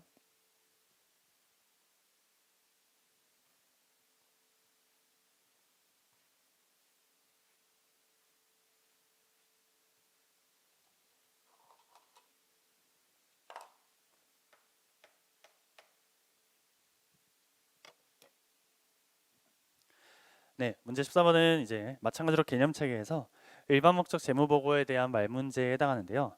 먼저 이 문제에 대한 제가 말씀을 드리기 전에 관련된 용어만 간단하게 설명을 드리도록 하겠습니다. 그래서 여기 보면 지금 보고기업의 경제적 자원과 청구권이라는 말이 나오는데요. 최소한 이런 용어의 뜻은 알고 계셔야 됩니다. 이 용어는 뭘 의미해요? 그 보고기업, 그러니까 우리 기업의 재무제표, 그 중에서도 재무상태표에 있는 자산부채 자본을 의미하는 거죠. 그죠? 즉 기업은 왜 생겨요? 돈 벌려고 생기는 거죠. 돈 벌려고 만드는 겁니다. 그럼 돈 벌려면 뭐가 있어야 돼요? 당연히 자산이 있어야겠죠. 즉 예를 들면 내가 물건을 만들어서 파는 회사라면 물건 만들기 위한 기계장치도 있어야 될 거고 원재료도 있어야 될 거고 또 그 기계장치를 설치하기 위한 공장 건물이나 사무실 같은 것도 있어야겠죠. 그런 여러 가지 자산들이 있어야 내가 돈을 벌 거잖아요. 그러면 이런 자산들을 이 기준서에서 경제적 자원이라고도 부릅니다. 개념체계에서 경제적 자원이라고 부르는데 경제적 자원이라고 부르나 자산이라고 부르나 똑같은 걸 얘기하는 겁니다. 그죠? 자, 그러면 이 자산, 아까 말씀드린 뭐 원재료 같은 재고 자산이나 기계 장치 같은 유형 자산들, 그건 건 어떻게 우리가 얻을 수 있어요? 돈 주고 사야겠죠. 그러면 돈 주고 사야 이 자산을 얻을 수 있는데 그 돈은 어디서 나요? 즉, 기업은 돈을 벌기 위해서 존재하는데 그 돈을 벌기 위한 활동을 영업 활동이라고 합니다. 근데 그 영업 활동을 하려면 자산이 필요한데 자산은 돈 주고 사야 되죠. 돈을 어디서 마련해요? 두 가지 방법이 있는 거죠. 돈을 마련하는 걸 자금 조달이라고 하는데 두 가지 방법으로 자금을 조달하게 됩니다. 내가 미래에 원금과 이자를 갚는 현재 의무가 존재하는 방식으로 사채를 발행하거나 차입금을 발행해서 부채를 통해서 자금을 조달할 수도 있고요. 아니면 원금과 이자를 갚는 건 아니지만 기업에 대한 소유 지분을 나눠줌으로써 의사결정할 의결권을 제공하거나 배당을 받을 수 있는 권리, 즉 주인으로서의 권리를 갖는 주식을 발행해서 돈을 마련할 수도 있는 거죠. 그래서 이렇게 현재 의무가 있는 걸 부채라고 하고 현재 의무가 없이 지분을 가지고 있는 걸 자본이라고 부르는 건데 그러면 이 각각을 뭐라고 얘기할 수 있느냐? 다 청구권이라고 부를 수 있는 겁니다. 청구권이라는 게 어떤 재산이나 자산에 대해서 소유권을 주장하는 걸 청구권이라고 하잖아요. 즉 예를 들면 자산을 1,000원만큼 가지고 있는 기업이 있으면 이 1,000원의 자산 어디서 돈 나서 산 거냐, 무슨 돈으로 산 거냐. 예를 들면 그 중에 600원은 부채를 발행해서 돈 마련해서 산 거고 400원은 주식 발행해서 돈 마련해서 산 거다. 그러면 기업이 가지고 있는 1,000원이라는 경제적 자원 중에서 600원은 부채를 보유하고 있는 채권자의 소유권이니까 채권자 청구권이라고 부를 수 있는 거고요. 400원은 주주가 빌려준 돈이니까 주주의 청구권이다라고 우리가 부를 수 있다는 거죠. 그죠? 그러니까 우리가 이런 관계 때문에 이 재무상태표에 왼쪽을 차변이라고 부르고 오른쪽을 대변이라고 부르잖아요. 그죠? 이게 뭘 의미하는 거예요? 여러분들이 뭐 원룸이나 이런 자취방 같이 건물, 원룸, 뭐 월세, 전세 이런 거 빌리게 되면 임대인, 임차인의 관계가 성립을 하죠. 그죠? 임대인, 임차인을 어떻게 관계를 규정지어요? 원룸, 그러니까 방, 주거라는 주택이라는 그런 기초 자산을 소유하고 있는데 빌려주는 사람을 임대인이라고 부르고 그걸 돈 주고 빌리는 사람을 임차인이라고 부르죠. 기업도 마찬가지입니다. 기업이 영업하려면 자산, 여러 가지 자산이 필요한데 그러면 그 자산을 취득하려면 돈을 빌려서 그 자산을 취득해야 되잖아요. 그러니까 기업이 가지고 있는 이 자산에 대해서 임대인들이 얼마나 빌려줬냐를 표시하는 게 이 대변이고 그 대변에는 채권자라는 임대인은 얼마나 빌려줬고 주주라는 임대인은 얼마나 빌려줬는가, 얼마나 기여했는가, 얼마나 청구권이 있는가를 표시하는 겁니다. 즉 대변은 임대인들의 내역을 보여주는 거고 반대로 왼쪽의 차변은요. 그 임대인들로부터 돈을 빌려서 지금 무슨 자산을 얼마나 가지고 있는지 그 임차인의 내역을 보여주고 있는 거죠. 그러니까 우리는 왼쪽의 차변, 오른쪽을 대변이라고 부르게 되는 겁니다. 그죠? 자, 그러면 이런 용어 정도는 알고 있어야 하는데 자, 그거랑 별개로 이 문제 14번을 풀어서 맞추는 거하고는 좀 다른 얘기인데요. 자, 먼저 문제 14번은 옳지 않은 걸 고르라고 되어 있죠. 그런데 답은 3번입니다. 3번인데 그러면 3번이 뭐가 틀렸냐? 해설지 6페이지를 보세요. 해설지 6페이지. 해설지 6페이지 맨 밑에 보면 자, 이게 올바른 문장인데요. 첫 번째 줄만 읽어보면 보고기업의 경제적 자원 및 청구권의 변동은 그 기업의 재무성과 그리고 채무상품이나 지분상품의 발행과 같은 그 밖의 사건이나 거래에서 발생한다. 이게 맞는 문장입니다. 근데 이 문제의 보기 3번을 보면 똑같아 보이죠? 뭐가 틀린 거예요? 변동이라는 단어가 누락이 된 거죠? 즉 원래는 올바른 문장은 경제적 자원 및 청구권의 변동인데 지금 문제 보기에서는 경제적 자원 및 청구권은 이라고 되어 있어서 변동이란 단어가 빠졌죠. 이제 그래서 틀린 문장이다라고 되어 있는 겁니다. 자, 그러면 이런 건 어떻게 맞추면 돼요?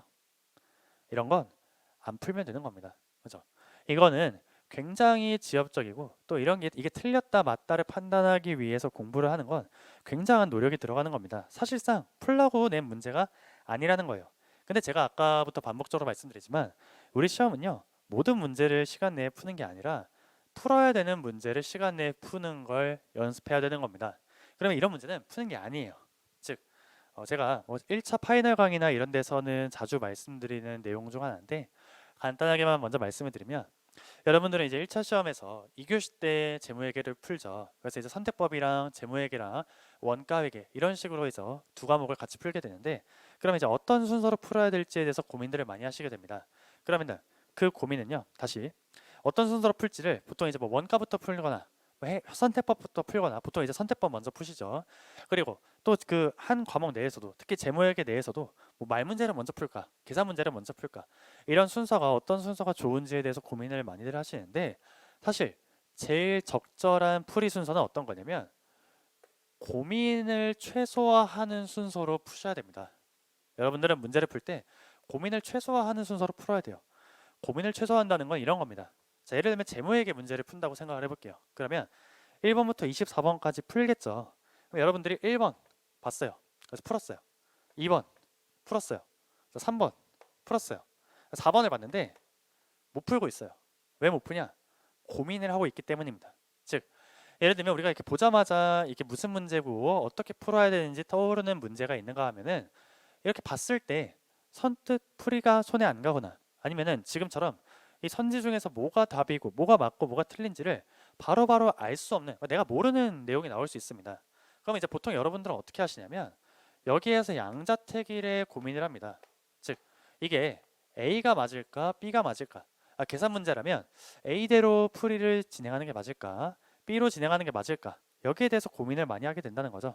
그러니까 예를 들면 뭐 이걸 정예법으로 해야 될까 정렬법으로 해야 될까, 기초금액 기준으로 해야 되나 기말금액 기준으로 해야 되나, 아니면 분계로 풀까 그림으로 풀까, 뭐 이런 거에 대해서 고민을 한다는 거죠. 또 지금 말 문제 같은 경우에도 뭐 보기가 1번부터 5번까지 있는데, 예를 들면 여기서 내가 많이 소거해서 뭐 3개쯤 소거했다. 그래서 답이 지금 뭐 2번일까 3번일까에 대해서 고민을 하면 2번은 이런 것 때문에 왠지 답일 것 같고 3번도 왠지 이런 이유 때문에 답일 것 같고, 이런 식으로 지금까지 자기가 공부했던 어떤 회계적인 내공을 근거로 해서 여기가 답일까 여기가 답일까에 대해서 더 그럴싸한 근거들을 막 이렇게 고민을 합니다. 그리고 나서 이렇게 한참 고민하다가 그래 A가 조금 더 답일 것 같다라고 결정해요. 자, 그리고 이제 5번 문제로 다시 풀기 시작하는 건데, 이렇게 하면 안 된다는 겁니다. 그렇게 풀면 안 돼요. 그죠? 왜? 우리 1차 시험은요, 특히 재무회계는 답이 다 정해져 있습니다. 즉, 여러분들이 A일까 B일까에 대해서 고민을 10초를 하든 1분을 하든 10분을 하든 둘 중에 뭐가 답이다라는 사실이 안 달라진다는 얘기입니다. 그러면은 여기에 대해서 내가 확실히 모르는 것들에 대해서는 시간 쓰는 게 아니에요. 이런 것들은 어떻게 푸는 거냐? 자, 1번, 2번, 3번 풀었는데 4번을 봤어요. 근데 이렇게 답이 뭔지 모르겠어요. 지금 이 문제 14번처럼 이 보기 1번부터 보기 5번까지 쓱 봤는데 내가 공부한 내용이 아니거나 여기에서 뭐가 답인지 바로 모르겠어요. 그러면 이 중에 뭐가 더 그럴싸할까에 대해서 지문을 막 분석하고 단어를 막 고민하고 이게 아니라 바로 다음 문제로 넘어가는 겁니다. 이거 버리고 15번 문제로 바로 넘어가서 그렇게 고민 없이 풀 수 있는 것들 다 푸는 거예요. 그렇게 다 풀고 나서, 즉 한 바퀴 이렇게 돌고 나면 이런 식으로 내가 넘어가는 게 몇 개 있겠죠. 그러면 그런 문제들은 그 남은 시간에 그냥 아무렇게나 풀어도 크게 상관없다는 겁니다. 즉, 시간이 있을 때 고민 없이 풀 수 있는 것들에 대해서 먼저 완벽하게 풀어서 점수를 따야 되고요. 이렇게 고민을 하게끔 하는 문제들, 14번처럼 내가 지금 답이 뭔지 모르겠다라는 문제들은 얘를 넘어가야 되는 거예요. 여기서 시간을 막 1분 쓰고 2분 쓰고 그러고 있으면 정작 뒤에서 풀어서 맞춰야 되는 문제에 손을 못 대는 겁니다. 이걸 여러분이 고민한다고 점수가 더 나아지지 않는다는 얘기입니다. 그런 문제들이 너무 많으면 안 되겠죠. 그러니까 우리는 공부를 많이 해서 최대한 그런 문제가 적어지게끔 노력을 해야 되는 건데, 아무리 많이 공부를 해도 우리가 다 모든 문제에 대해서 알 수는 없다는 겁니다. 아까 6번 같이 지엽적인 주제나 11번 같이 고급 회계 같이 우리가 원래 통상적으로 공부하지 않는 24번 같은 문제들도 마찬가지고, 그런 문제들이 있으면 넘어가는 거예요. 그런 것들을 넘어가고 나머지 문제에 대해서 시간 내에 정확하게 푸는 거. 그게 올바른 시험 공부인 겁니다. 이런 거에 대해서 집착하느라 공부 시간을 여기다 투입하고 실제로 시험에 그 짧은 부족한 시간임에도 불구하고 거기다가 여기다가 시간을 많이 쓴다. 그러면 아무리 공부 많이 해도 점수 못 받습니다. 그죠? 이 점을 정확하게 알고 있어야 됩니다. 그죠? 이 문제 지금 제가 해설 강의하면서 6번, 11번, 14번 같은 문제들 되게 지엽적이다라고 했잖아요. 그 세 문제 빼고 나머지 문제들 시간 내에 풀어서 다 맞출 수 있어요. 그거부터 시작해야 된다는 겁니다. 그죠? 그게 올바른 공부예요. 그러니까 이런 14번 같은 거 연연하거나 여기에 대해서 분석하거나 여기에 관련된 내용을 공부하거나 그런 거 하는 거 아니라는 겁니다. 이거 빼고 나머지 내용들을 풀어서 맞출 수 있어야 돼요. 그게 가장 올바르게 빠르게 실력이 올라가는 공부입니다. 네, 그래서 문제 15번 같이 보도록 하겠습니다.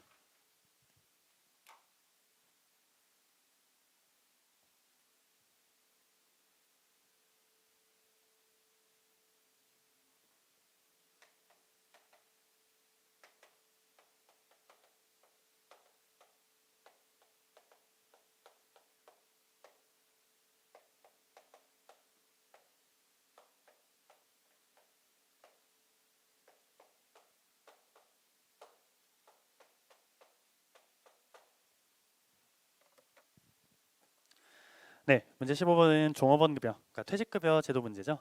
그러면 이런 종업원급여의 문제는 확정급여 채무와 사회적립자산의 기초잔액부터 기말잔액까지의 변동을 문제에서 제시한 자료를 통해서 정리하는 식으로 우리가 접근할 수 있겠습니다.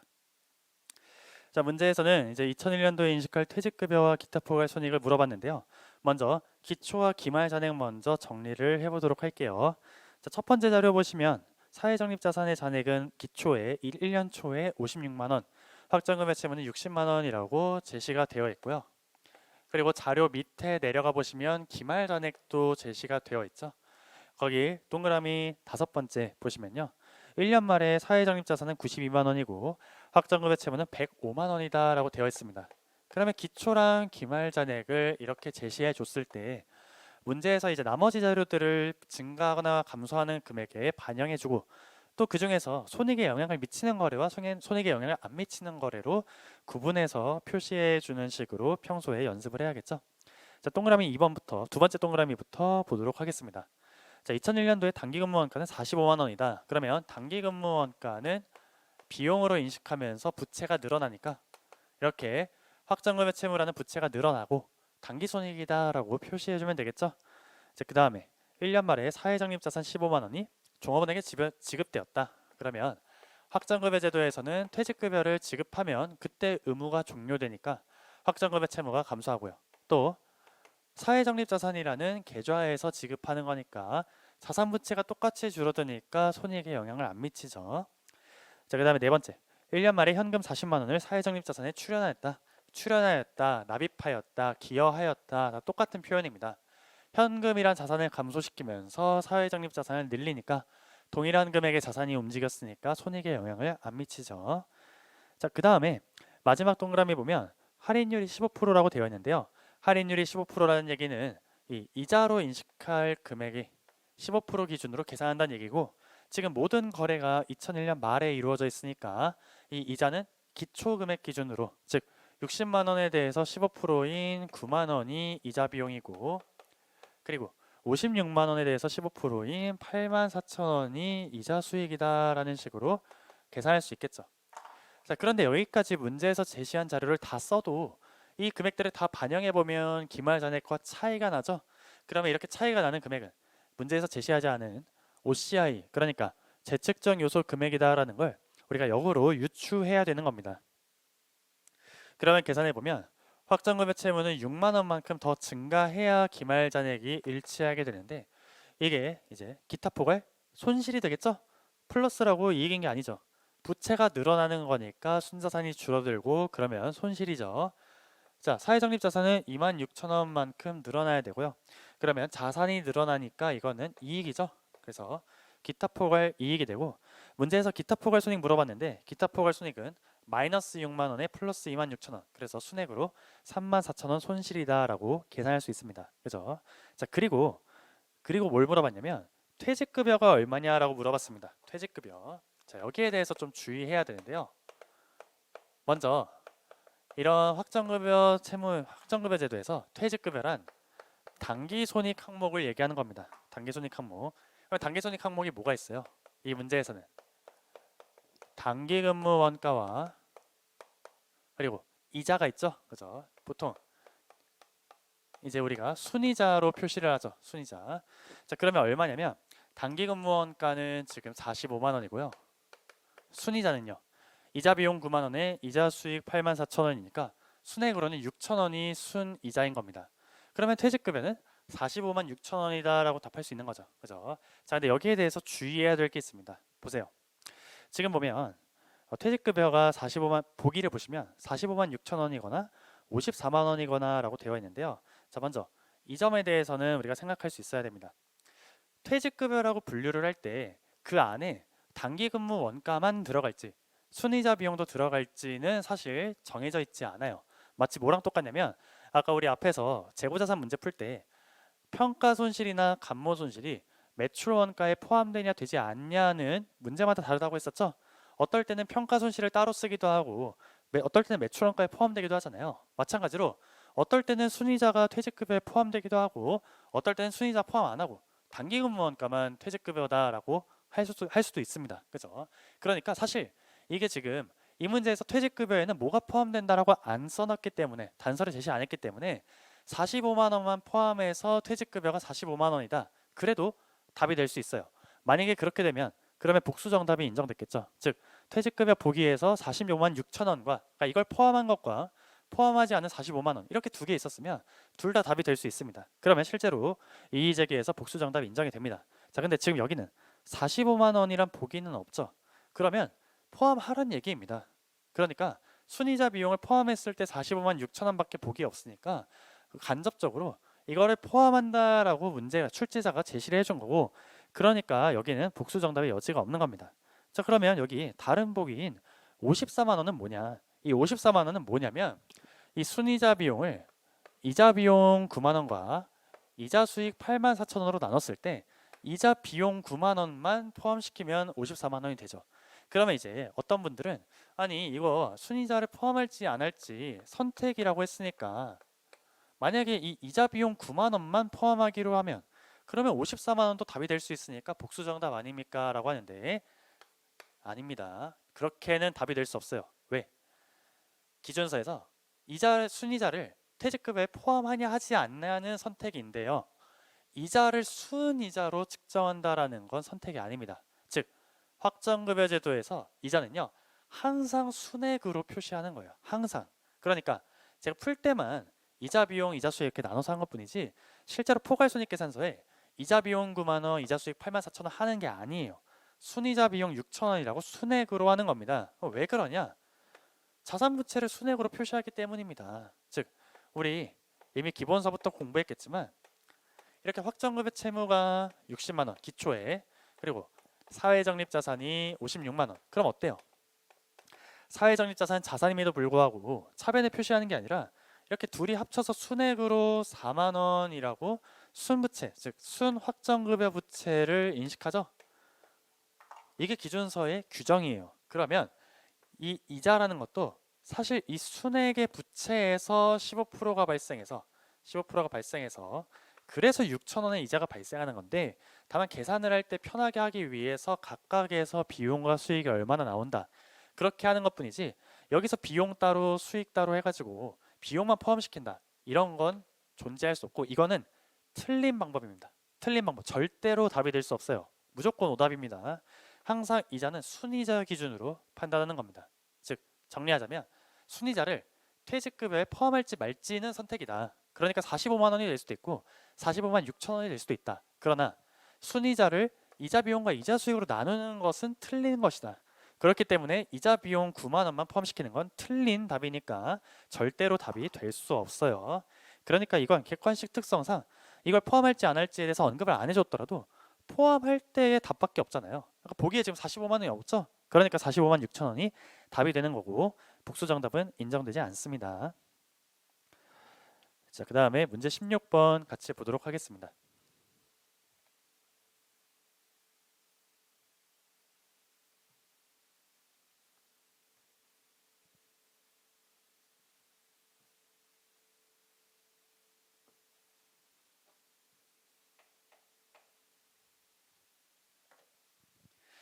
네, 문제 16번은 금융부채의 조건 변경에 대한 문제인 거죠. 그죠?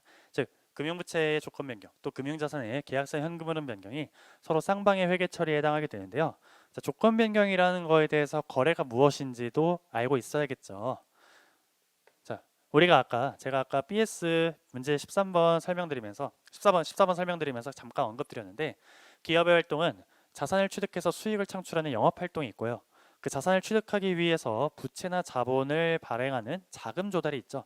그러면 예를 들면 부채를 발행했다. 즉 내가 원금과 이자를 갚아야 되는 사채나 차입금을 발행하게 되면 우리는 그런 부채를 금융부채라고 부릅니다. 금융이란 단어의 뜻이 돈을 마련한다라는 겁니다. 그러니까 자금 조달을 하기 위한 목적으로 발행한 부채를 금융부채라고 불러요. 그러면 발행 기업이라는 건, 즉 발행자라는 건 쉽게 얘기하면 채무자인 거죠. 지금 돈을 빌리기 위해서 나중에 원금과 이자를 갚겠다라고 하는 게 발행자고, 그럼 반대로 지금 돈을 빌려준 기업도 있겠죠. 그런 기업을 취득자 또는 취득기업 또는 투자기업이라고 부릅니다. 그러면 이 경우에는 이 기업은 채권자가 되겠죠. 그렇죠? 예를 들면 지금 이 문제 16번을 보면 세무는 1년 초에 대한에게 50만 원을 차입했다라고 되어 있으니까 대한은 채권자이자 취득자가 되는 거고 세무는 채무자이자 발행자가 되는 겁니다. 그러면 채무자는 당연히 정해진 날에 원금과 이자를 갚아야 되는데 만약에 이 채무자가 돈이 없어서 즉 원금 이자를 제때에 갚지 못할 것 같아서 그걸 이제 회계적으로 표현하면 재무적인 어려움이 있어서 원금 이자를 정해진 날짜에 상환할 수 없을 것 같으면 그러면 둘이 합의하는 겁니다. 합의해서 조금 더 채무자에게 유리하게끔 조건을 완화해 주는 거죠. 조건을 완화해 주니까 어떻게 하는 거겠어요? 만기를 더 연장해 주거나 아니면 이자나 원금을 낮춰 주거나 하는 식으로 변경을 해 주겠죠. 그러면 만기를 늦춰 주든 이자나 원금을 낮춰 주든 간에 그런 합의는 지금 채무자가 돈 갚기 어려워서 하는 합의잖아요. 그러면 채무자가 원래 가지고 있었던 금융부채가 있을 건데 그 금융부채가 늘어나겠어요? 줄어들겠어요? 당연히 줄어들겠죠? 지금 채무자가 돈을 못 갚을 것 같을 때 하는 게 조건 변경이니까 당연히 더 유리해지는 거고 유리해진다는 건 내가 갚아야 할 부채가 줄어든다는 거죠. 늘어난다면 오히려 더 완화하는 게 아니라 더 조건을 강화하는 거겠죠? 그러면 부채가 줄어들면은 순자산 늘어나죠. 그죠? 자산에서 부채를 뺀 게 순자산이니까. 그러니까 부채가 줄어들게 되면 채무자는 이익을 인식하게 되겠죠. 그걸 조건 변경 이익으로 인식하게 됩니다. 그러면 전체적인 구조는 이렇게 되는데요. 다만 이제 여기서 우리가 계산해서 주의해야 될 게 뭐냐? 이 조건 변경을 할 때 새로 인식하는 부채를 최초 유효이자율로 측정할 것이냐 아니면 조건 변경한 날에 업데이트된 현행이자율로 측정할 것이냐에 대해서 결정을 할 수 있어야겠죠. 이 결정을 하는 기준을 실질적 조건 변경이냐라고 부르고요. 이 실질적 조건 변경인지 여부를 우리가 10% 테스트라고 하는 직접 계산해서 둘 중에 뭘 선택할지를 판단하는 그런 계산을 할 수 있어야겠죠. 자, 그러면 같이 해보도록 하겠습니다. 먼저 문제 자료를 같이 볼게요. 세무는 1년 초에 대한에게 50만 원을 차입했습니다. 만기 4년이고요. 표시이자는 5%니까 매년 얼마 갚는 거예요? 50만 원에 5%니까 2만 5천 원씩 이자를 갚아야 되는 거죠. 그리고 유효이자는 5%입니다. 그러면 표시이자도 5%고 유효이자도 5%니까 처음에 액면 발행 50만 원으로 액면 발행했을 거고 매년 말에 계속해서 장부 금액은 50만 원으로 안 달라지겠죠? 그게 액면 사채의 특징이죠. 그리고 지금 차입금이라고 했는데 대여금 차입금은 항상 액면 발행한 경우를 얘기하는 겁니다. 자, 그런데 2년 말에 경영 상황이 악화돼서 차입금에 대해 다음과 같은 조건으로 변경하기로 합의했다라고 되어 있어요. 어때요? 만기를 7년 말로 더 밀어줬고 이자도 5%에서 2%로 낮춰줬죠. 그러니까 부채가 줄어들 거니까 채무자 입장에서 유리하니까 손익 이익을 인식할 거잖아요. 다만 여기 보면 유효이자가 8%라고 되어 있습니다. 즉 1년 초에는 원래 5%짜리 유효이자였는데 지금 2년 말에는 8%짜리인 거죠. 그러면 우리가 계산할 때는 이렇게 바뀐 현금 흐름을 계속해서 5%라는 최초의 유효이자율로 할 것이냐 아니면 조건 변경할 날에 8%짜리로 다시 측정할 것이냐를 결정해야 되고 이걸 결정하기 위해서 직접 계산해서 테스트를 해봐야 된다는 거죠. 자, 테스트는 다음과 같이 하게 됩니다. 자, 먼저 새로운 현금 흐름의 현재 가치가 얼마인지 계산을 해볼 건데요. 이때는 아직 이게 실질적 조건 변경인지 아닌지 모르는 상태이기 때문에 최초 이자율로 계산하는 거죠. 즉 지금 2년 말 기준으로 앞으로 이자는 매년 10,000원씩 내는 거죠. 얼마나? 5년 동안 내는 거죠. 그래서 3년 말부터 7년 말까지 3, 4, 5, 6, 7 5번 내는 거죠. 그러니까 10,000원이라는 이자를 내고 5번 내고, 그리고 이제 5년 뒤에, 그러니까 7년 말이 되겠죠. 7년 말에 원금을 상환할 건데, 이걸 일단 계산할 때는 일단은 최초 이자율 5%로 할인한다는 얘기입니다. 그러면 5%의 현가계수, 연금 현가계수 적용해 보면 10,000원의 연금 현가계수 4.3295, 그리고 50,000원의 현가계수 0.7835, 이렇게 계산해서 현재 가치를 계산해 보면 얼마냐면 435045가 돼요. 자, 그럼 이건 왜 계산했냐? 테스트를 하기 위해서 계산한 겁니다. 즉 10% 테스트라고 부르는데요. 이 테스트란 뭐냐? 지금 내가 조건 변경하기 전에 가지고 있던 부채는 50만 원짜리인데, 내가 지금 테스트를 위해서 계산해 본 현재 가치가 이만큼이다. 그러면 둘의 차이가 내가 원래 가지고 있었던 부채의 10%보다 크냐 작냐를 대소관계를 따져보는 거죠. 만약에 이게 더 크면 그러면 실질적 조건 변경이어서 현행이자율을 적용하고, 만약에 더 작으면 그러면 실질적 조건 변경이 아니니까 최초 이자율을 적용하는데, 계산해 보면 어때요? 이게 5만 원보다 더 크죠? 더 크니까 이 테스트 결과 이 조건 변경은 실질적 조건 변경이구나 라는 걸 판단할 수 있는 겁니다. 그러면 이제 우린 뭘로 가는 거예요? 현행이자율로 새로운 부채를 인식하는 거죠. 즉 우리가 이날 기준으로 새로 인식할 차입금은 다음과 같이 계산하는데, 어떻게 계산하냐? 미래연금을 하면 현재 가치로 계산하는데 이제는 현행이자율 8%로 할인한다라는 거죠.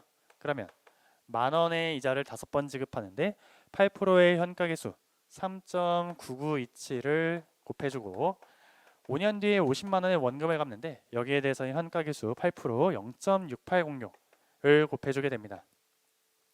그러면 현재 가치가 380227이 되죠. 즉 기존에 내가 가지고 있던 50만 원이란 부채가 없어지는 대신에 380227이라는 새로운 부채를 인식하게 되는 겁니다. 그러면 부채가 줄어들죠. 얼마나 줄어들어요? 부채가 119773만큼 줄어드니까, 부채가 줄어들면 순자산이 증가하니까 이익이죠. 조건 변경 이익으로 119773을 인식하게 되는 거예요. 자, 문제에서는 2년 말 세무가 재무상태표에 인식할 장기 차입금을 물어봤으니까 380227이 답이 되겠죠. 만약에 2002년 말 조건 변경으로 인해서 인식할 변경 손익, 변경 이익은 얼마냐 물어보면 119773이다 라고 답해도 되겠습니다. 네, 이렇게 해서 우리가 지금 문제 16번까지 같이 봤는데요. 잠시 뒤에 문제 17번부터 다시 보도록 하겠습니다.